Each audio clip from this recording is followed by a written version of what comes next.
Okay, I'm going to start talk about the homework. Now, the introduction for this homework is this. I'm going to talk about the domestic violence against men. Today, I want to talk about a topic that is often overlooked in our society, domestic violence against men.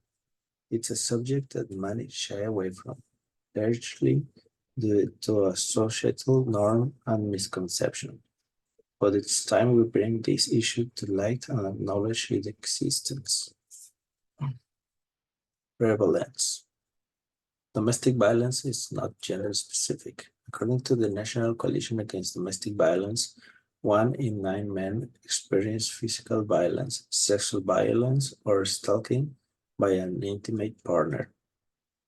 The Office for National Statistics figure show every year that 1 in 3 victims of domestic abuse are male, equating to 699,000 men in 21-22.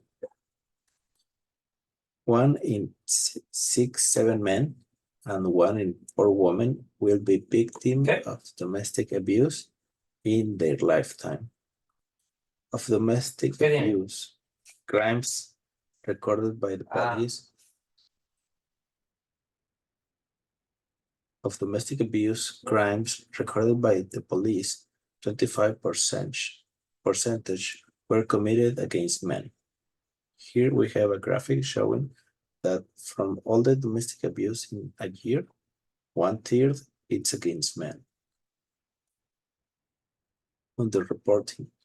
These figures might be higher as domestic violence against men is often underreported. Many men feel ashamed or embarrassment about their experience, which prevents them from seeking help. Only 4.7% of victims of domestic abuse being supported by local domestic services are men, according to Save Lives data. This highlights how few men are being supported for local domestic abuse services. 66% of the men who called the Mankind Initiative helpline have never spoken to anyone before about the abuse they are suffering, and 64% will not have called if the helpline was not anonymous. Forms of abuse. Domestic violence can take many forms, including physical, sexual, mental, verbal, emotional, and even digital or online.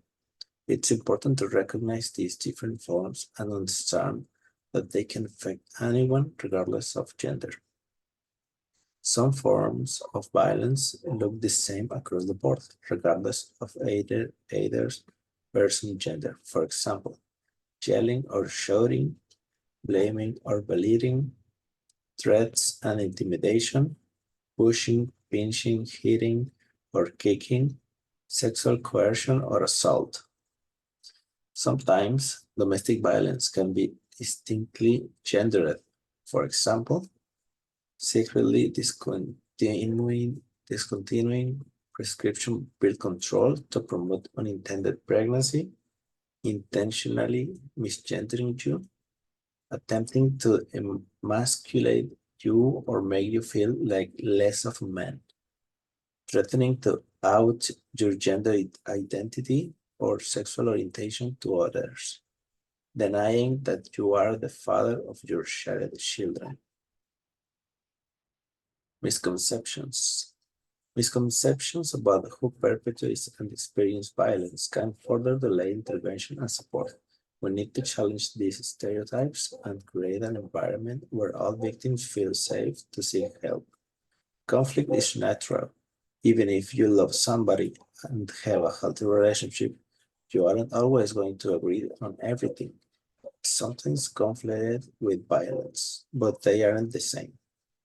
Violence or abuse. typically occurs when one person wants power and control, whether that's a romantic partner, a family member, or another dynamic. In comparison, conflict occurs when there's a power struggle. You're negotiating, compromising, and working out how to share power. Disagreements rooted in development are often an example of healthy conflicts. As conclusion, In conclusion, it's crucial that we acknowledge and address domestic violence against men. By doing so, we can challenge societal norms, provide support for all victims, and work towards a society free from domestic violence. I urge each one of you to recognize the signs of domestic violence against men, understand its impact, and take action to support victims. Together, we can make a difference. Thank you.